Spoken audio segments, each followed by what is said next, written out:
எல்லாருக்கும் இனிய வணக்கம் பந்தங்களே. இன்றைக்கி நம்ம பார்க்க போகிறது வெங்காய சட்னி இன்னும் சொல்லலாம், தொகையில்னும் சொல்லலாம். அதை நான் எப்படி பண்ணங்கிறத சொல்கிறேன், கேளுங்க. இதுக்கு தேவையான பொருட்கள்: ஒரு கைப்பிடி அளவு சின்ன வெங்காயம் அல்லது ஒரு 2 பெரிய வெங்காயம், 50 கிராம் அரை உளுந்து அல்லது முழு உளுத்தம்பருப்பு, வெள்ளை உளுத்தம்பருப்பு, 25 கிராம் கடலைப்பருப்பு, 50 கிராம் வேர்க்கடலைன்னு சொல்லலாம், வறுத்த மல்லாட்டன்னு சொல்லலாம், 6 வத்த மிளகா அல்லது 6 பச்சை மிளகா, 2 டீஸ்பூன் ஆயிலாவது நல்லெண்ணெயாவது கடலெண்ணெயாவது எடுத்துக்கணும் இதுக்கு. அதுக்கப்புறம்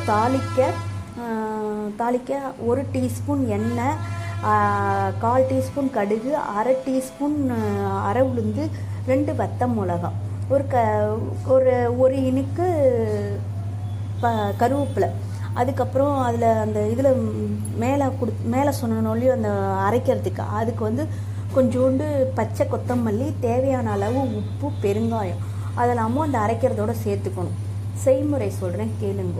ஒரு இலுப்பச்செடி எடுத்துட்டு அதில் 2 டீஸ்பூன் எண்ணெய் விட்டுண்டு வெங்காயத்தை சின்ன வெங்காயமாக இருந்தால் முன்பக்கமும் பின்பக்கமும் கட் பண்ணிவிட்டு 2ஆக நறுக்கி வச்சுக்கோங்க. பெரிய வெங்காயமாக இருந்தால் நல்லா பொடியாக நறுக்கி வச்சுட்டு அதை எண்ணெயில் நல்லா பொன் வறுவலாக வறுத்து தனியாக ஒரு ஏனத்தில் வச்சுருந்துருங்க. அதுக்கப்புறம் மறுபடியும் கொஞ்சோண்டு எண்ணெய் விட்டு கடலைப்பருப்பு, அரை உளுத்தம்பருப்பு அல்லது முழு உளுத்தம்பருப்பு, மல்லாட்டை அல்லது அதான் மல்லாட்டைன்னு சொல்லலாம், வேர்க்கடலைன்னு சொல்லலாம், அது ஒரு 6 பச்சை மிளகாவாவது 6 வத்த மிளகாவாவது எடுத்துக்கோங்க.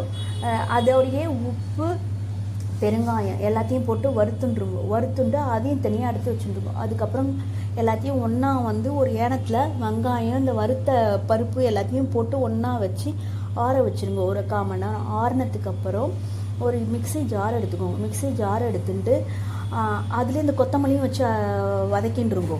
கொத்தமல்லியும் வச்சு வதக்கின்ட்டேன்னா ஒரு மிக்ஸி ஜார் எடுத்துட்டு அதில் இது எல்லாத்தையும் போட்டு நைஸாக அரைச்சி கெட்டியாக எடுத்துட்டேன்னா தொகையில் மாதிரி இருக்கும், தண்ணியாக எடுத்துட்டேன்னா சட்னி மாதிரி இருக்கும்.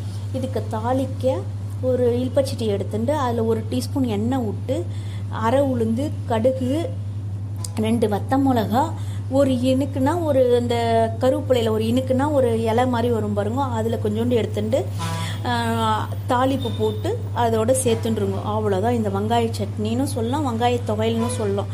உங்களுக்கு ஏற்ற மாதிரி சாப்பிட்டேன்னா சூப்பராக இருக்கும். நன்றி, வணக்கம்ப்பா. எல்லாருக்கும் இனிய வணக்கம்.